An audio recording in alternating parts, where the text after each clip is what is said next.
Of all the deceptions and agendas we strive to expose, perhaps the most evasive thing to try and uncover is the parts of ourselves that we don't want to see. Far easier to fix our gaze somewhere else, anywhere else.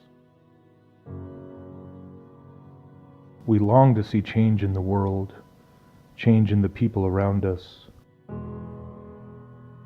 but staying focused on allowing God to change our own hearts above all else is probably the most difficult aspect of faith in the end.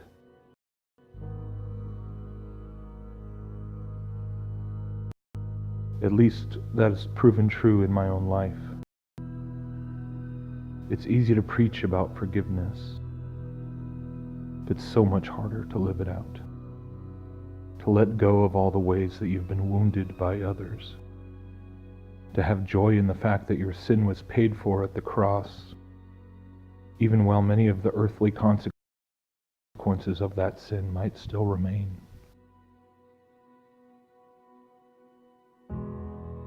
All I know is that analyzing the endless machinations of the enemy does not bring me peace. Debunking every falsehood I encounter doesn't ultimately make the demands of God's truth on my life any easier. Or finding ways to express myself creatively and have other people see and listen doesn't give me a lasting sense of worth.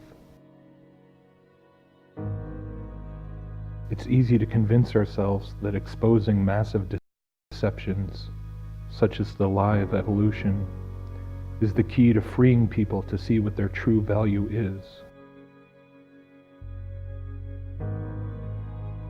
And while I certainly don't deny the immense breakthrough that can come when a person finally realizes that they are not the result of billions of years of random changes, not the byproduct of galactic collisions and chemical reactions, powered by mysterious invisible physical laws,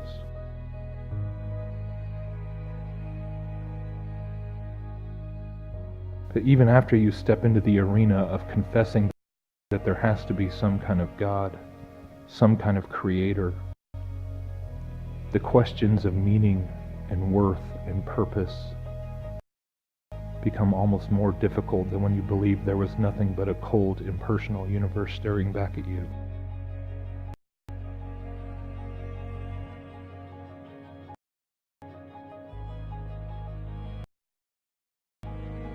Because now you are exposed.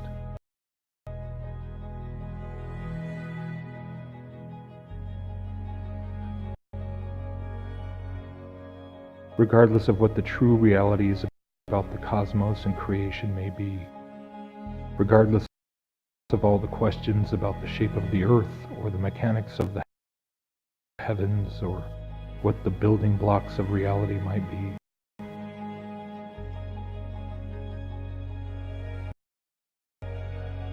one thing cannot be denied.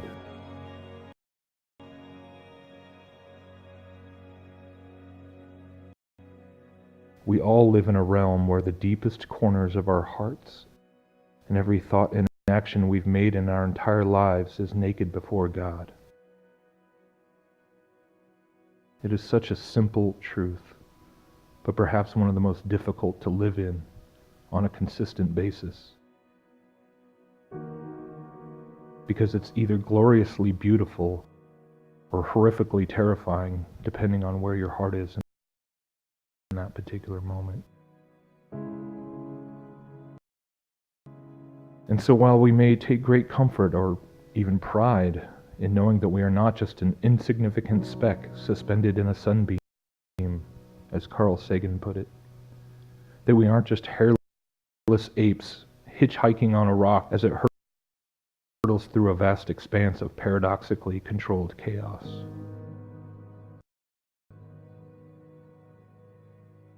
Trying to find our own meaning in a meaningless universe.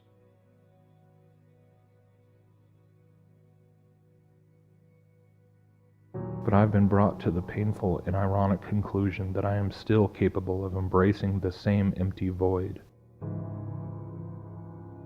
the same mindset of endlessly floating through strange nebulas of the mind in alien worlds that still lurk in my heart.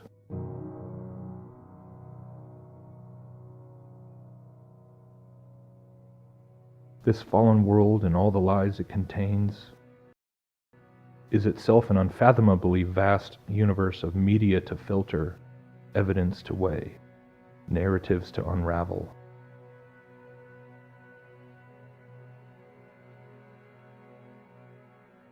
And countless more lies are created every single day. Is it better to tumble down rabbit holes instead of tumbling through empty space? Do I still try to find ways to hide from God, even if I know the firmament is some kind of ceiling and not a directionless pit?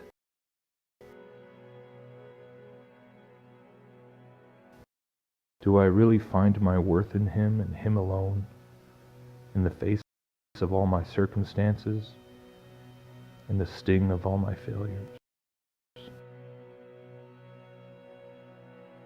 Do I live a life being exposed before Him, caring more about the value only He can give me than all the things I cannot control or understand?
See what great love the Father has lavished on us, and we should be called children of God.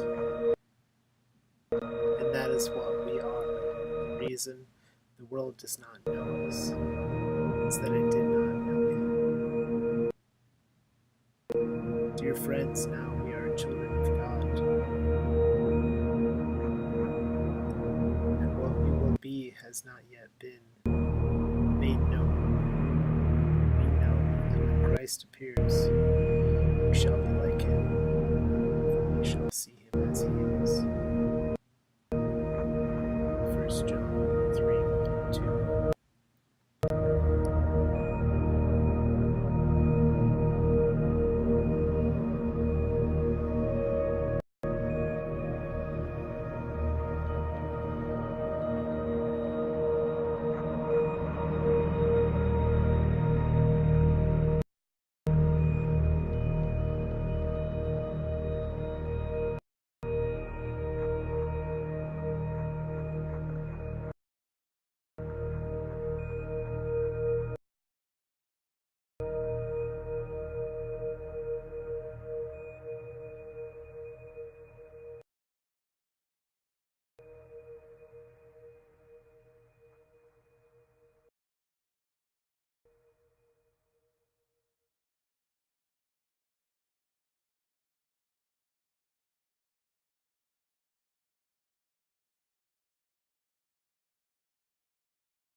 So I've been having some technical difficulties today, and I was trying to live stream another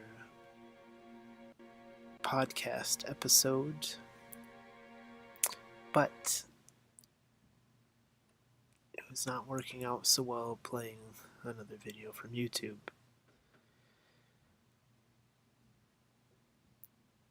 And I'm sure the sound was cutting in and out at times. If it sounded anything to you out there, like it did to me, so I apologize. I'm trying to figure out how to adjust my settings to stream at a better bit rate. So I think I'm going to start another stream to do a podcast. This will just be a little bonus mirror of The Truth is Stranger Than Fiction, of this video he titled Exposed. I liked what he had to say, and I agree with much of what he expresses in this video, so I hope you enjoyed it. If you want to get a better quality version of it, there's a link in the description.